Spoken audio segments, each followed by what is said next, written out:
Welcome to the Creative Play and Podcast Network. Join us as we review our favorite RPGs, collectible card games, MMOs, video games, PC games, and bring up interesting topics and things that we'd like to share with everyone. Sit back and enjoy the show.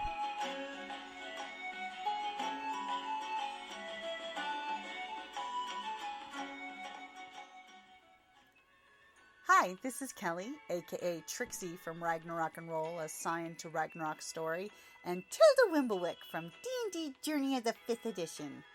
First off, I would just like to say thank you to everyone for listening to our varied adventures, as well as for rating us on iTunes and rpgpodcast.com. If you haven't rated us yet, we would greatly appreciate it if you could. And if you're looking for more ways to support our efforts, we are now on Patreon, a great site where you can help us continue making more podcasts, as well as some special surprises for our patrons.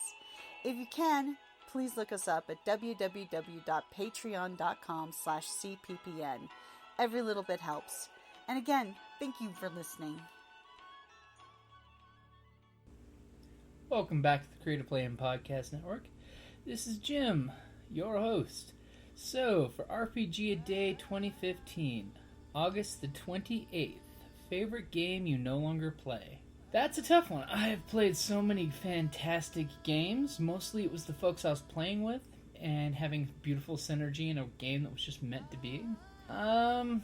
Favorite game you no longer play, I would have to go with a Splicers game. We played a fun late night demo game of Splicers one time, me and two of my friends, just to try out the system when the book Splicers first came out. We got to enjoy a grand assault where one of our characters was playing an angel, the other playing a splicer. Basically, they're biomechanical suits of armor that you make, sort of like a Guyver, if you've ever seen the TV show Guyver, against the machine. Basically, in Splicers, the world's set up sort of like in Terminator, how the future's going to be, where basically the machine has taken over. But in Splicers, it's a Palladium books game, the machine has come up with a nasty form of nanotechnology that basically poisons all metal against people. So if a human being, except for a very, very rare few, touches any kind of metal, if it's a spoon, a wrench, a screwdriver, touches that metal, basically it reacts in some horrible way, basically trying to kill them in some horrible way, whether it's turning into a metallic gas,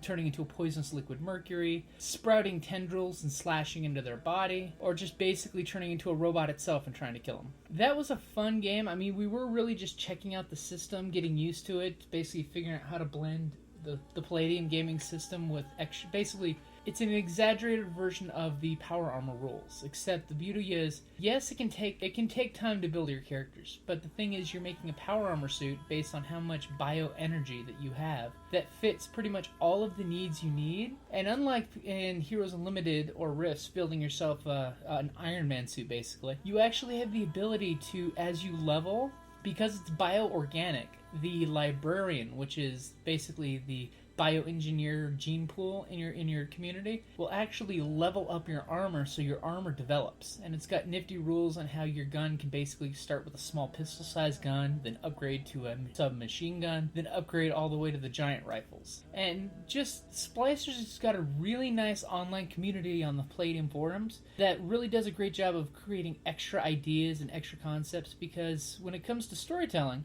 pretty much GMs have a free reign, because the way they cover it, most of the revolutionary underground groups of humans each have their own subcultures. So one colony of humans is completely different than another colony. So you've got the great angle from Terminator mixed with the parts that I consider great storytelling arcs of the humans in Matrix, where basically they have the underground colonies of humans hidden around Zion. Each community's different, but they all have the same goal, except for in some of the independently written ones, where there's some colonies that actually prey on humans instead of the machine.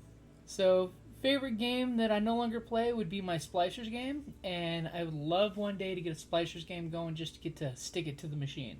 Like always, guys, thank you for listening.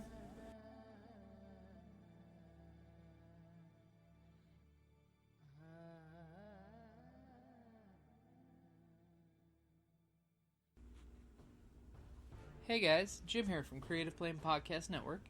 Just reminding you that if you enjoyed this show, please check out our other shows. We've got D&D, Journey of the 5th Edition, a great game where we're testing out the new products coming from Wizards of the Coast. Currently, we're doing Princes of the Apocalypse. We originally started out with the D&D starter set, which, by the way, guys, anybody out there, I would definitely, if you're looking to get into D&D 5th edition, I would definitely look into getting the starter set. Not only does it give you some great startups for the game, it gives you a little cheat book that you can use for your players to use for the skills and the spells, as well as it gives GMs a nice set of dice. And also check out Scion Ragnarok and Roll, a Scion hero to Ragnarok story. Basically, it's an adventure where a group are playing a bunch of Scions for the Scion RPG from White Wolf, which are modern-day demigods, folks that go around trying to save the world. They're kind of confusing me currently whether they're heroes or they're just going along looking for a friend for the end of the world. But the group is playing, at this point, a group of all Norse gods. So we've got Cain, the Scion of Vidar, Thora, the Scion of Thor, Bryn, the Scion of Njord, Frost, the Scion of Uller, and Trixie, the Scion of Loki. Currently, they've been adventuring for a year now and have had quite an adventure. So if you guys are looking for something to listen into there of the modern day story, go ahead and jump on there and listen to that one. And again, thank you for listening to the Creative Playing Podcast Network, where on that channel we always post stuff about game reviews, 1 or 2 shot demos that we play, and the occasional game they're going to be playing at cons. So if you want to go ahead and run into us at one of the conventions, we were planning on making a few games there, so that way we can have folks playing the conventions, get to post it on the podcast. That way folks at home can hear other players that play the games as well and what their opinions are. So like always, guys, thank you for listening. Check us out on Facebook. We're now on Twitter. And if you get a chance, please rate us on iTunes, because that helps other folks find us. Alright, guys, thank you for listening, and may all your dice come up crits.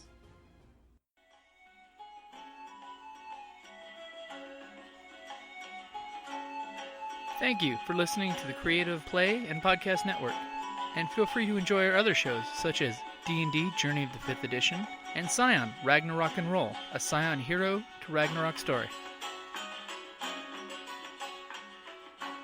Thank you for listening.